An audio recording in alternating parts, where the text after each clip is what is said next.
I'm pleased now to introduce one of my former bosses, the Deputy Attorney General of the United States, Ms. Lisa Monaco. Good morning, Megan. Good morning. Thank you for taking the time to be with us this morning. Oh, my pleasure. My pleasure. It's great to be with you. Thanks very much for having me. I'm honored to be part of this event. I want to thank you also, Megan, for your service and for yours and IST's leadership on cybersecurity issues. I want to congratulate IST on the 1-year anniversary of the Ransomware Task Force report. We in the Department of Justice applaud the report's call for a comprehensive strategy and an intelligence-driven campaign against the ransomware threat. We're determined to continue doing our part to use all of our tools in that effort. Working with our partners across the government, across the private sector, and internationally, we've got to evolve to keep pace with the threat and the nation states and criminal actors driving it. Our track record on this reflects that evolution and a focus on using the full range of our authorities. For instance, thanks to the great work with our partners, back in 2014, we disrupted the operations of the CryptoLocker variant.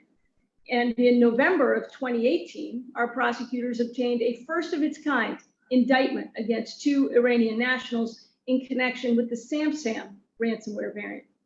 Thanks to interagency coordination leading up to that action, on the very same day, the Treasury Department designated 2 Iran-based individuals who'd helped exchange the SamSam ransom payments.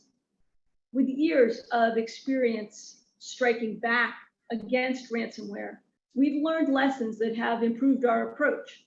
Like the IST, we recognized that ransomware was a gathering storm.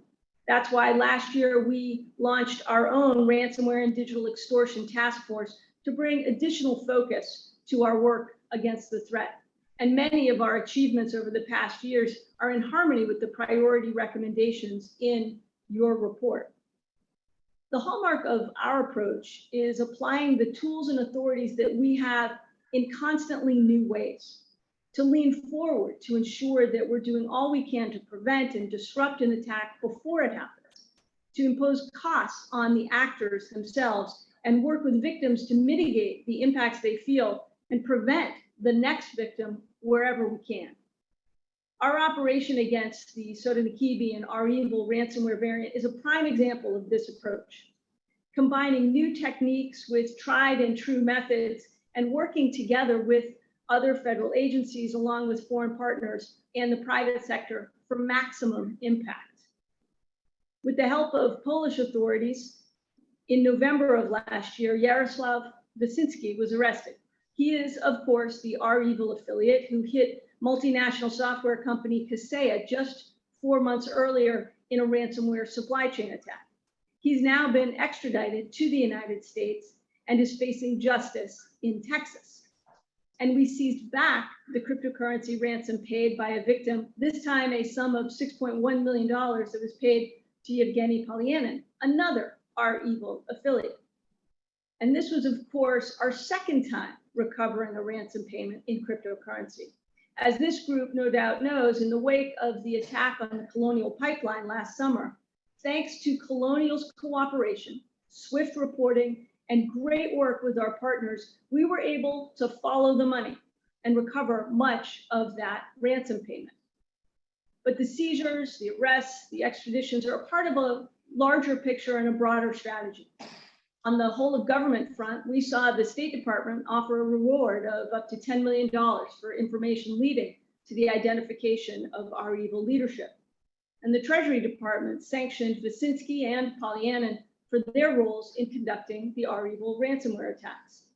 And the FBI was able to obtain the REvil decryptor keys so that several thousand victims could unlock their ransomed systems.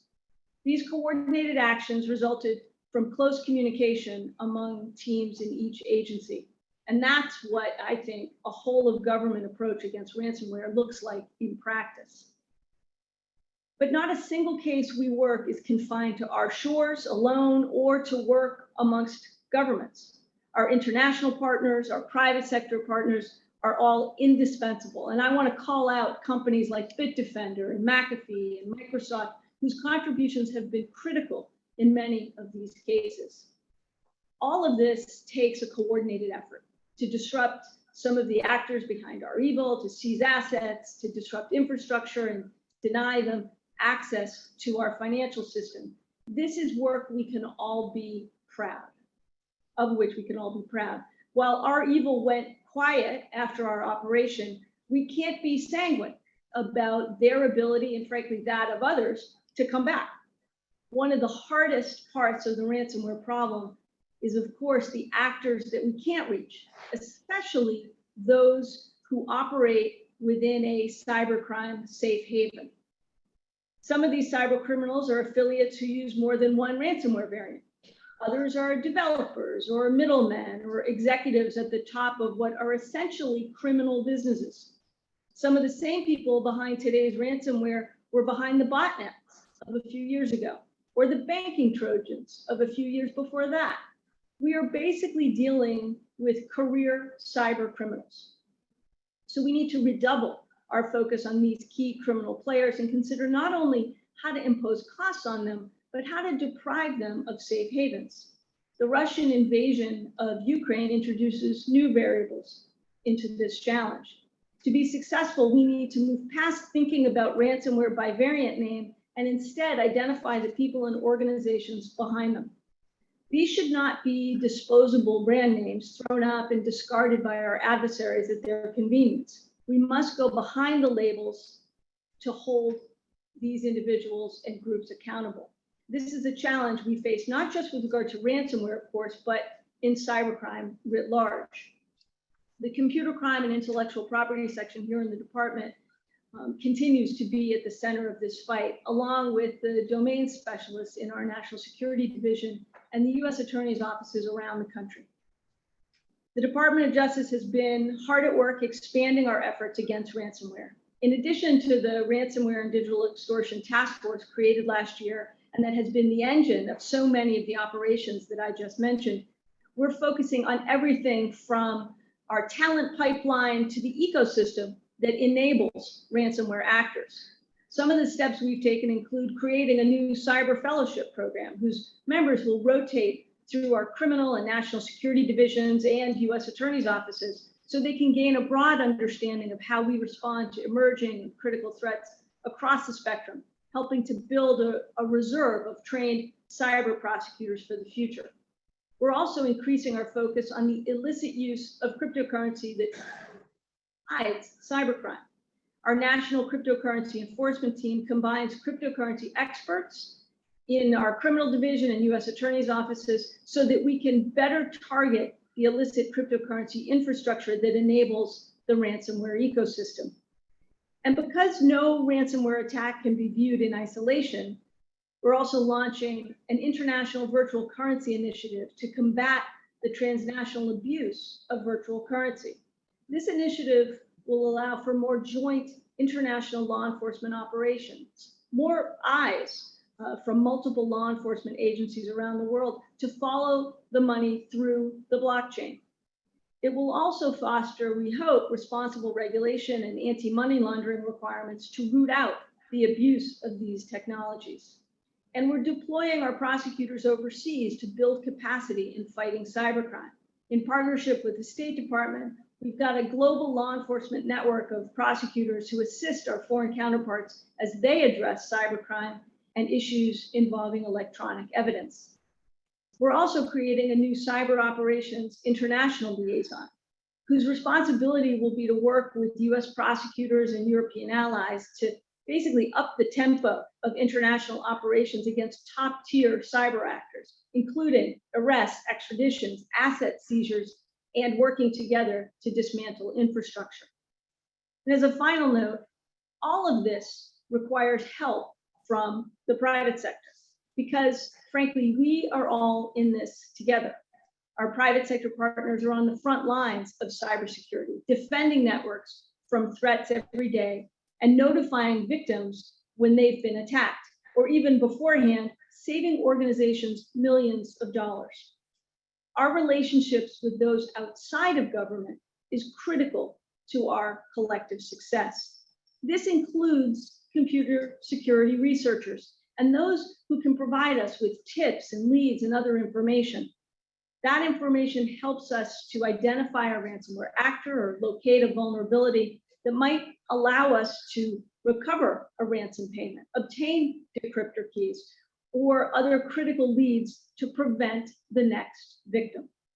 So I'm pleased to announce that yesterday we acted to help keep open that indispensable channel of communication and to accelerate and expand our collaboration with security researchers against the ransomware threat.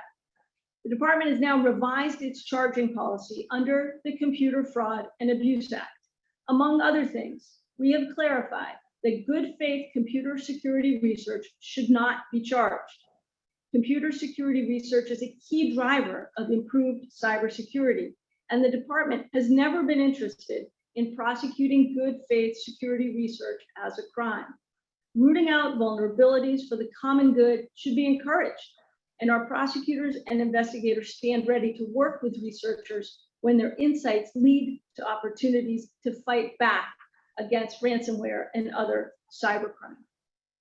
I'm proud of the progress we've made in our shared work and our ability to take coordinated action against key targets. And I look forward to hearing today about IST's own reflections on the past year and thoughts on the way forward. And the department is going to continue to keep looking for opportunities for partnership and collaboration. I really appreciate the ability to join all of you today, and I look forward to answering a few questions in the limited time I think that we've got left. Thanks so much, Megan. Thank you. And yes, we understand you have a very hard stop in about 4 minutes, so we'll keep it brief. But I'm hoping maybe you can build a little bit upon the significance and the importance of the private sector in the department's work, particularly around cybersecurity and cybercrime issues. We've touched on it over the years, but I think it's been even more important as we continue to combat ransomware, and hoped you could say a bit more about it. Sure. Well, thanks so much. I mean, look, we've got to get out of, and I think we are determined to get out of the mindset that we got to keep from re-victimizing the victim in the course of an investigation, right? So our focus in the Colonial Pipeline attack and the aftermath is a really great example of this. Because Colonial came forward, because they shared information, we were literally able to follow the money, our tried and true method. Everyone knows we've been doing it for years in the context of going after the mafia and terrorists. But here too, we need that reporting so we could follow the money, seize back that ransomware, and return it to the victims. If we don't get that reporting, then it hinders our ability to prevent the next victim or mitigate the impact on the victim in the first place. And the other thing I think, Megan, that's important, this ecosystem that we all talk about, it's critical that we get information from all aspects here, right? So the exchanges that can employ know your customer practices can really help us, again, follow the steps of these actors, help move out our actions so we can address things further upstream and prevent those attacks in the first place. So the bottom line is our message to the private sector, whether it's the computer research community, whether it's companies and actors in the entire ecosystem, we need the help and information that we can use both to help mitigate, to hold actors accountable, and importantly, very, very importantly, to help prevent the next victim. Thank you. Just turning a little bit to, you mentioned in your remarks the rewards for justice process, and I'm hoping maybe you can build a little bit upon that and describe how you see it playing out in this space where many are probably familiar with the terrorism context, but this is a novel application, and hoping you can explain more. Sure. Well, it's an example of, when I talk about using all of our tools and learning lessons from the past, your mention of terrorism is a great example. We decided long ago, we've got to employ all of our tools across the government and working with our partners to try and disrupt activity before it can do harm. So if the right approach to disrupt that activity is a criminal prosecution, great. If it's an intelligence operation, terrific. If it's diplomacy or financial sanctions, all the better. But we've got to be open to all of those tools. And one of the tools, as we have experienced in the past, is our ability of our State Department colleagues to use that Rewards for Justice program to generate insights, to generate information, whether it's a mafia case, whether it's a terrorism case, and now, yes, addressing this new threat, whether it's a cyber criminal or nation state actor. So this is part of our commitment to learn the lessons of the past against other threats and employ all the tools we can to help identify, hold accountable, and disrupt actors before they can impose harm. Terrific. Well, we know you're short on time, and thank you for taking a brief period of your time to visit with us this morning, I should say. And we look forward to working with you in the department and the FBI and other elements of the government as we continue to combat the scourge of ransomware. Thanks so much, Megan. Thanks for having me. With our pleasure.